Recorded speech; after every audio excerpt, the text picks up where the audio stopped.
Hello, my beautiful friend. Come on, come on. Let's take a little walk and let's chat. It is a very crisp spring morning out. I can see my breath. I live in the Rocky Mountains, and springtime is very unpredictable. We can have some warm days, and then some other days it feels like winter again. How's your day going, friend?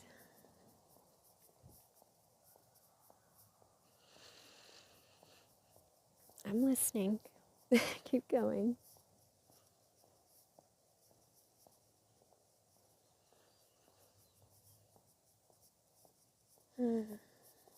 What are you grateful for today?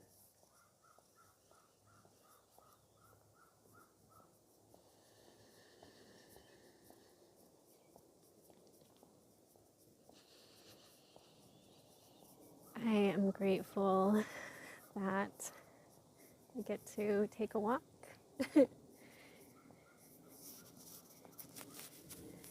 There was a time where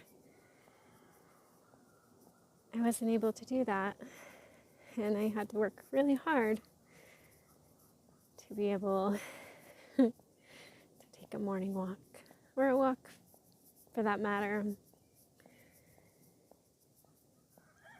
And I try on this journey, as I get pieces of my life back, to not take anything for granted, because I think there's places in this process where we learn, I've had to learn this, how to not take for granted the simple things. And I think it teaches you gratitude, because when you do get those things back, you're just so grateful. And I think being stripped of so much can be a blessing in a way. I think it helps you to learn a special appreciation for life. And anyway, so today I finished, well, we'll say I recorded. I didn't finish anything. I recorded my cozy autumn night drive and city overlook visual. I was talking about this in my last podcast episode, how that one gave me hell, and it ruined, like, well, my days were already I was already in a bad mood. My energy was already off, and it made me like miss a whole day of visualization and my morning practice. And anyway, I had vowed to bring it out of the trash. I did it in one go. I did not go back and edit anything. I didn't do any finishing touches. I didn't add any music or anything, and I just made it up from draft and on the spot. And actually, this lesson continues to come up for me. I know that it is a layer of my healing, and I don't know if you feel the same way, but it's this lesson in learning to be vulnerable and imperfect, and learning to move forward in that, and learning to continue living instead of coping or shutting down. I feel like it's not necessarily our faults, I'm gonna title this really well so that only those who are gonna get this will be listening, because otherwise this isn't gonna make sense. But I feel like perfectionism can be a coping mechanism. I think it is a coping mechanism in my experience. And I still struggle with that. I can get very perfectionistic in things that are very near and dear to my heart, in creative projects, in healing itself. I think that I have been living in this way, and it seeps into every part of my life. And I'm being called to heal that part of myself, and I know that it's connected to so many other parts of healing. But yeah, I can get perfectionistic to a degree where I think that robs a lot of my joy. You know, and it's like I do the visualizations and whatever else I'm doing to try and recover joy. And I have to be careful, because in the process, if I'm not careful, I'll end up just using something that was meant for good to help me recapture my joy, to steal my joy again. Like, yeah, so yeah, I really didn't like putting out that audio, because, you know, I didn't get to do like the background cleaner, the noise removal. I like to take out my swallows, and, you know, just like I like to clean it up so there's not like all the mouth sounds. I don't like that. And I like to add, you know, some soothing background sounds, just to bring it more to life, so it feels more immersive. And I was like so frustrated. I had built up a stash of visuals in my YouTube bank, and I just set them to publish every day. So I was ahead. And I've had a really bad week, and my visual post-processing, because I do it every day, I record a visual every day, but the post-processing, I got behind on it. I was dealing with a situation in my life that took up a lot of my energy and focus, and I just wasn't getting around to processing the recordings and getting them added. And I had like one visual left. And I was like, I'm going to end up missing a day, because I have been really, you know, consistent in publishing every day. And I really had to just take a step back and check myself and just be like, you know what? I'm just freaking trying to do visualization every day. This is my token to show up, and this is my accountability. It doesn't need to be perfect. Like, it doesn't even need to sound good. Like, oftentimes when I'm recording, I'll, I think I'm repeating myself because I said this in the last episode, but like, you know, if a phrase doesn't sound good, if it doesn't come out the way I wanted it to, then I'll say it again. And then I'll go and edit out the first one and have the second one be there, you know? And I didn't do that this morning. I just put it out there raw. And I skimmed back through it, and I listened to it, and I was like, oh, this sounds awful. And it made me cringe to put it out there. And I feel like being cringy can be so healing, though. Like, I felt so relieved. I felt so good again. I wanted to do my visuals again after that. I just recorded it, and I posted it straight to YouTube. I was like, I'm not even going to re-listen to it. And I think this is just... It's like I was saying, I think it's a little loud. I'm going past construction. I think as we heal, the things that we do to heal, they bring up all the things that we need to work on. It brings up the process of it, the process of change and transformation. It brings up the things we need to work on in and of itself.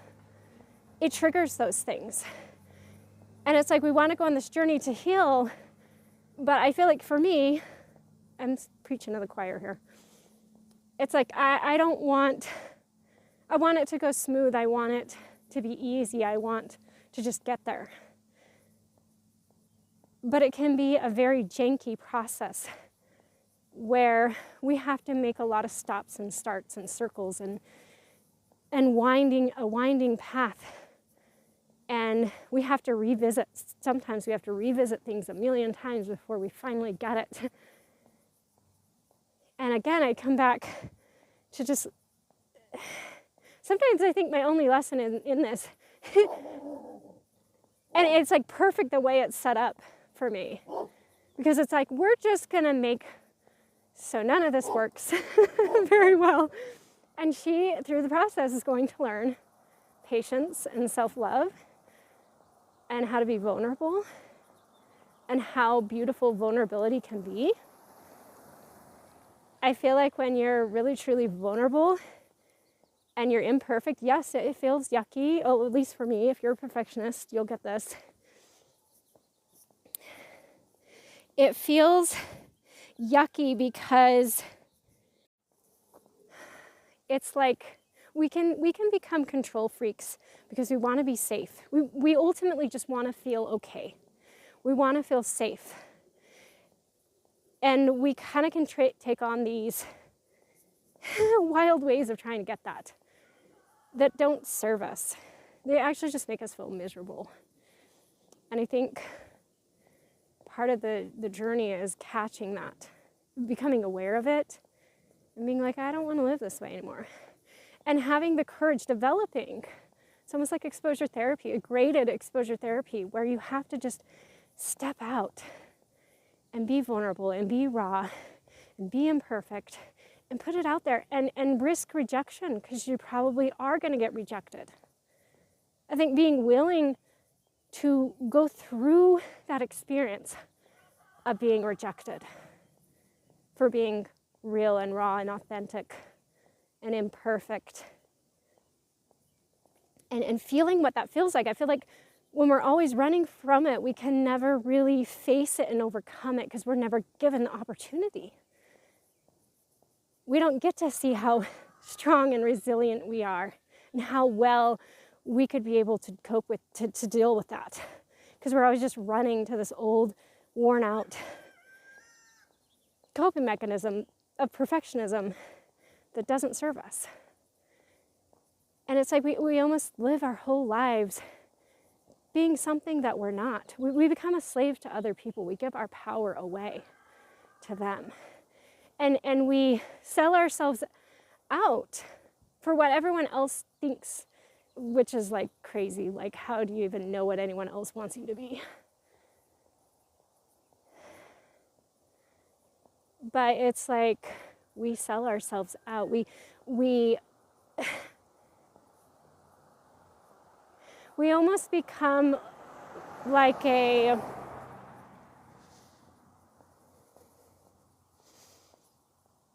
I don't know how to explain it. I'm not coming up with the right word. A blank whore. Like we sell ourselves out. We forsake who we actually truly are to buy the approval whore. That was the word I was thinking of, an approval whore, to get the approval of other people. And we become miserable. And I think this thing can be such a gift, because I think oftentimes we don't realize all the shit. We don't realize that we need like a rude awakening, a big slap in the face to say, hey, you're better than this. You're worth more than this. You deserve better. You need to treat yourself better. You need to change some things. Like, I know I've been there before on the other side of this. is such a beautiful life. Because you get to shed all the shit that's weighing you down. And I think what we have in our mind is like, okay, we're going to go through this process and we're going to heal. And we have this idea of how that's going to work and when it's going to work. And when it doesn't go the way that we want it to, we get frustrated. I know I do. But it's like maybe life knows better than us what we actually need. You know, like maybe in my circumstance, maybe I don't actually need to do visualization. Maybe I need to do visualization so I can learn how to be vulnerable. Maybe that's what it was all about all along. I'm not saying that, you know, it's that black and white or that narrow, but just an example. Like, I think that's such a more important lesson than feeling dose every day. Like, how about we learn to be vulnerable? How about we truly connect with the people that truly love us and experience true love and appreciation for who we truly are, instead of this fabricated person that we think other people need us to be to feel okay. Like, who wants to be around anyone like that? Nobody does. But it's like we can tend to sell ourselves out to keep the attention of others. And we can be afraid to lose people by being vulnerable, but I feel like the greatest connection comes when you are vulnerable, when you are imperfect. Like, those are the people who truly love you for who you really are. That's true love. Like, what a gift to be able to experience true love. To be able to take up space and breathe. I hope you can hear me. The dogs don't like that I'm walking by. To just be able to breathe and relax and take up space. Like, I feel like that's been another major lesson that has come out of this little visualization adventure for the last 5 months. It's just learning to take up space. Like, there's so many times I come up with something, especially when it comes to like my walk and talks and my podcast, and I'll just delete it. I'm like, nope. Yesterday me doesn't agree with today me. We're just gonna delete it.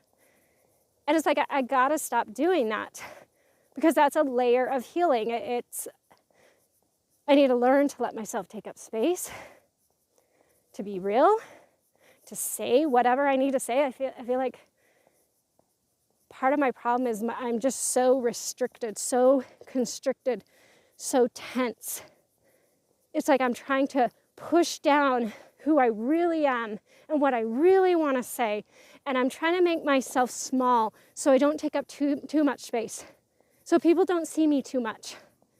And it's like, what a sickening way to live. No wonder life's kicking my ass and telling me, hey, no. And I feel like you attract to you the things you need to heal, but sometimes they awaken something else in you that you didn't know that needed healed. And I feel like this process, this journey can be so annoying and so frustrating and back and forth and up and down. It's not a linear path. And it's like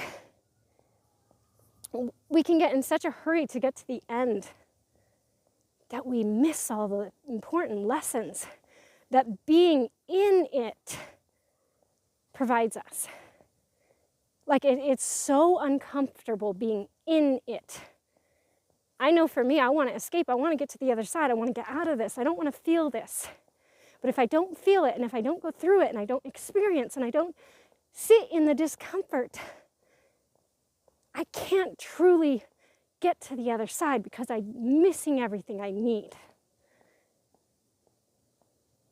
I need to learn patience. I need to learn to take up space. I need to learn to speak up and have a voice.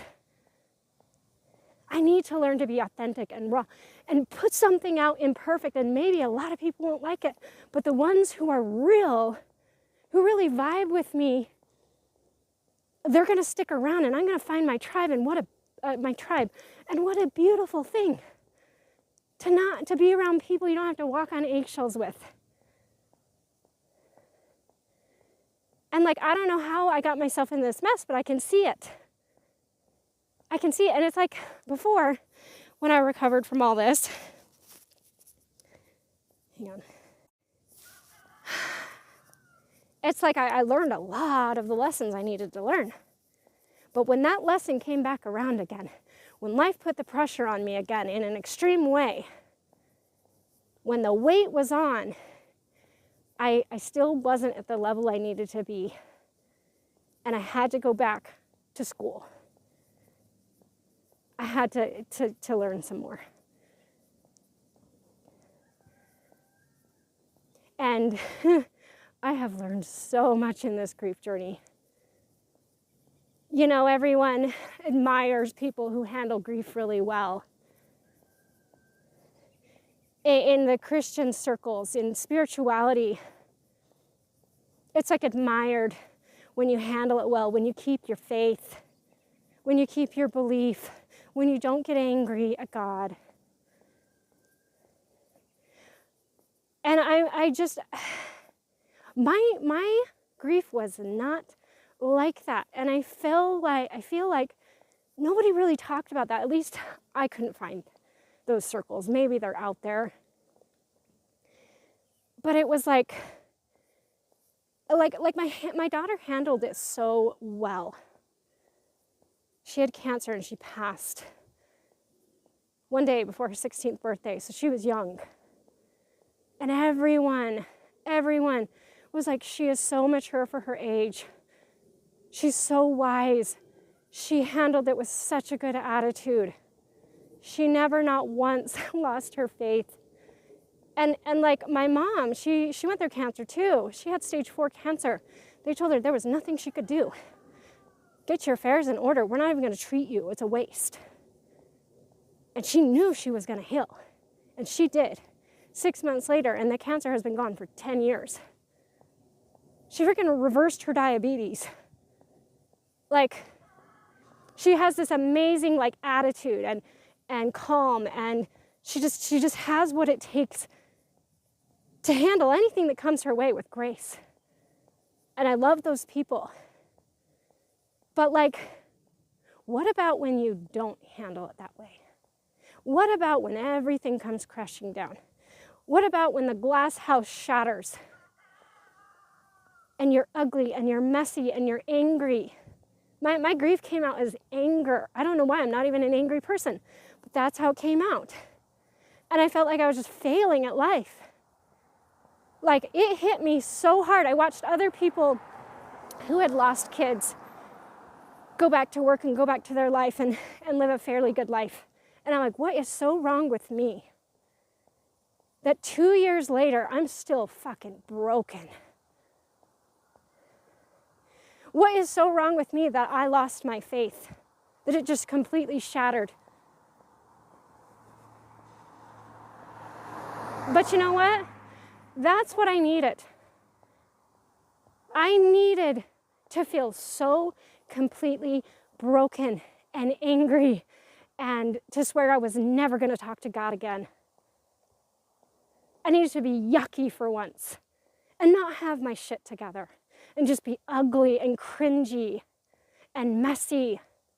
Like, I needed to just come undone for once and not feel like I had to freaking have it together and be like all these other people who have it together. And I needed to learn to be loved and to love in my darkest. I learned the people who are truly there for me. I learned that I can be so far gone and God still loves me.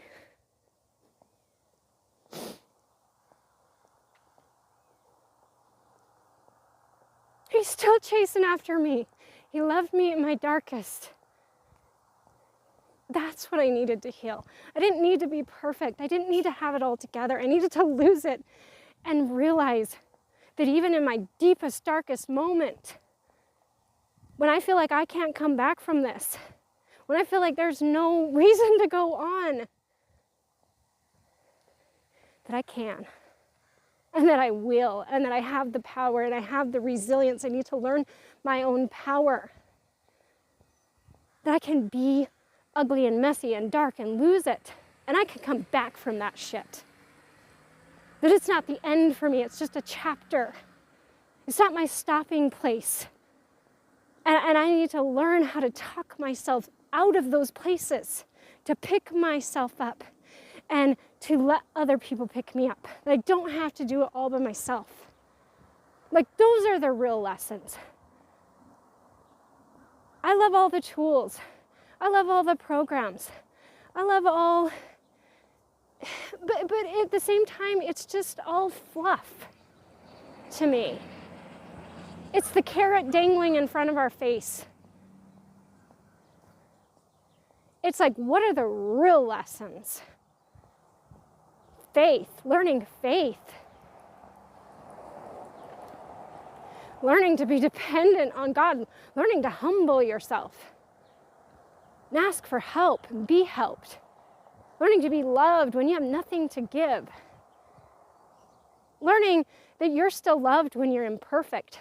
Learning patience, learning consistency, learning how to walk in faith and not by sight. Like that's the real shit. That is the stuff that truly transforms and changes us. And life has a special way of using the superficial to teach us the deep lessons that we really need. So I guess, I don't know, this is just to say, for myself and anyone else who is in this position, it's a process of letting go of perfectionism. We cannot hide behind that anymore. We have to let that go. We have to allow ourselves to be vulnerable. Vulnerability is the healing. It's not perfectionism. That's what's making us sick. And it's okay to come undone. Coming undone, the healing is in coming undone. It's not being healed and having all your shit together. That's like the opposite. When you are molding a pot of clay, it's a messy process until it's finished. But we need that process. We need to be in it, or we can't come out as a beautiful pot. We got to be in the fire. We got to have that pressure on us. It's going to be hot. It's going to be unbearable at times. We got to go through that. It's not against us, it's for us. And it's like a stack of weights. I use this analogy, it's like a stack of weights. You can use it to make yourself stronger. It's a tool. It's a tool to make you stronger. And it might take time to learn how to lift that. It might take practice. It might take showing up consistently. It might take not sitting on the couch anymore and doing something different. But it's not against you, it's for you. Hello. Good morning. I'm good, how are you? I'm good, you look so cute in your pajamas and your coffee and your cigarette. Oh, thanks. Huh? Yeah, it's out of style. It's actually my daughter's. She gave it to me, so I wear it. I look like a teenager in it. Yeah. Thank you. See ya. I don't know where I was going with that. I need to end this anyway because it's time to end my walk. That's my neighbor. We always say hi when I pass on my walks. She's always out there sipping her coffee and smoking her cigarette. But yeah, okay. You know what? I don't know where I was going with that. I think I was saying that we can use the weight in life, we can use the pressure to build ourselves stronger. And it's all how we look at it. It's all how we use that weight. We can see it as our enemy. We can see it as against us.